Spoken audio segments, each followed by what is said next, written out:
जैसा कि आप लोग जानते हैं कि कुछ समय पहले दिल्ली की तीनों एमसीडीज़ ने जो ट्रेड और फैक्ट्री लाइसेंसेस हैं उनमें एक बहुत स्टीप इंक्रीज़ किया था।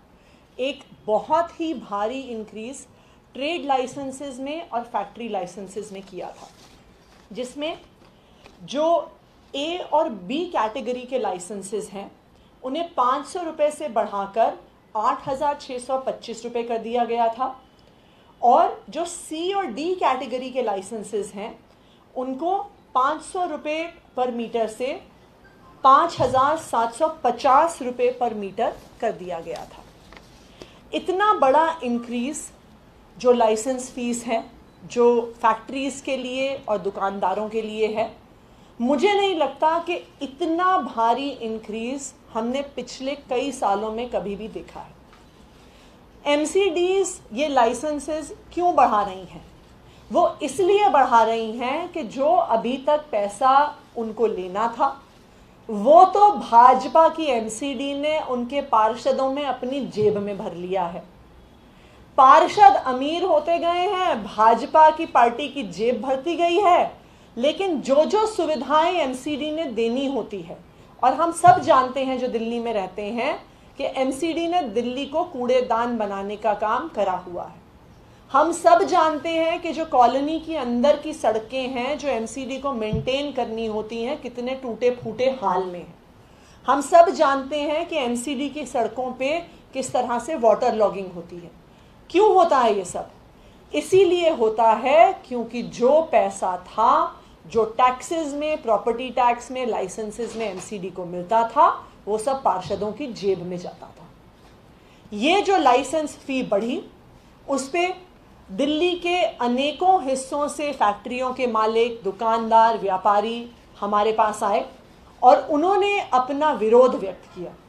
व्यापारियों की तरफ से आम आदमी पार्टी ने एक सिग्नेचर कैंपेन की शुरुआत करी और पूरी दिल्ली से 5 लाख लोगों ने इस सिग्नेचर कैंपेन में हिस्सेदारी करी। और मुझे आज ये बताते हुए खुशी है कि दिल्ली की जनता की जीत हुई है, दिल्ली के व्यापारियों की, दुकानदारों की, फैक्ट्रियों के मालिकों की जीत हुई है कि उनके सिग्नेचर कैंपेन के आधार पर और आम आदमी पार्टी के इस मुद्दे को बुलंदी से उठाने के आधार पर कल नॉर्थ एमसीडी ने अपनी स्टैंडिंग कमेटी में लाइसेंस फी, ट्रेड और फैक्ट्री लाइसेंस फीस को जो बढ़ाने का फैसला था उसको वापस ले लिया है।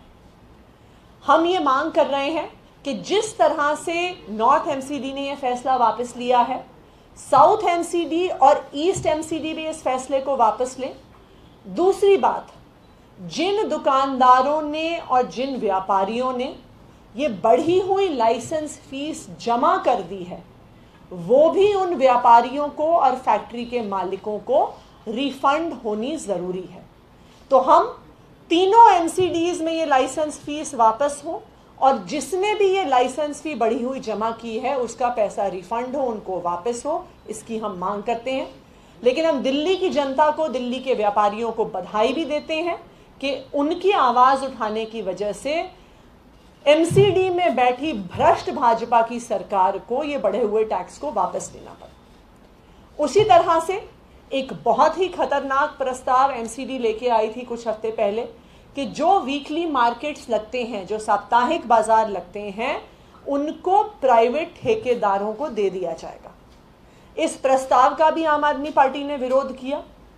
दिल्ली की गरीब जनता, दिल्ली के रेड़ी पटरी वालों, छोटे दुकानदारों के बिहाफ पर विरोध किया, क्योंकि अभी तक ये जो वीकली बाजार, जो साप्ताहिक बाजार लगते आए हैं, इनका संचालन जो लोकल आरडब्ल्यूएस हैं, लोकल एसोसिएशंस हैं, वो करती आई हैं।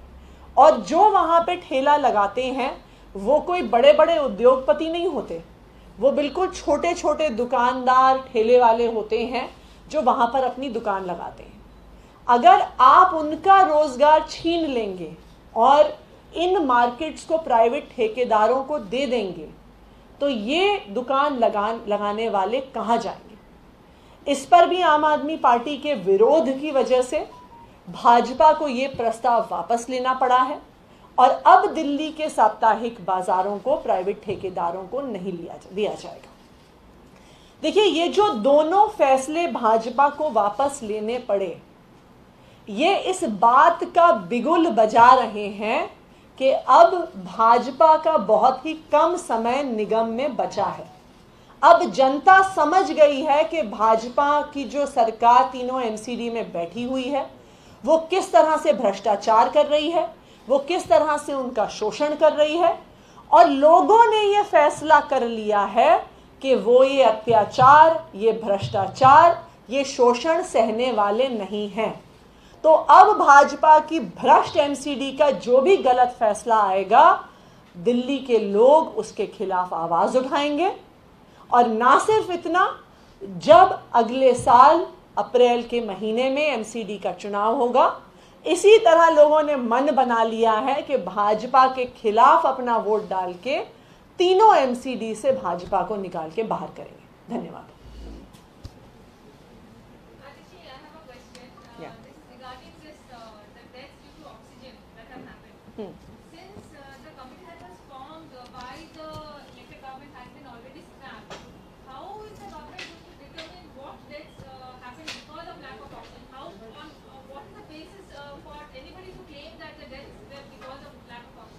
ये जो सारी डिटेल्स हैं 1:30 PM पर डिप्टी सीएम एक प्रेस कॉन्फ्रेंस कर रहे हैं।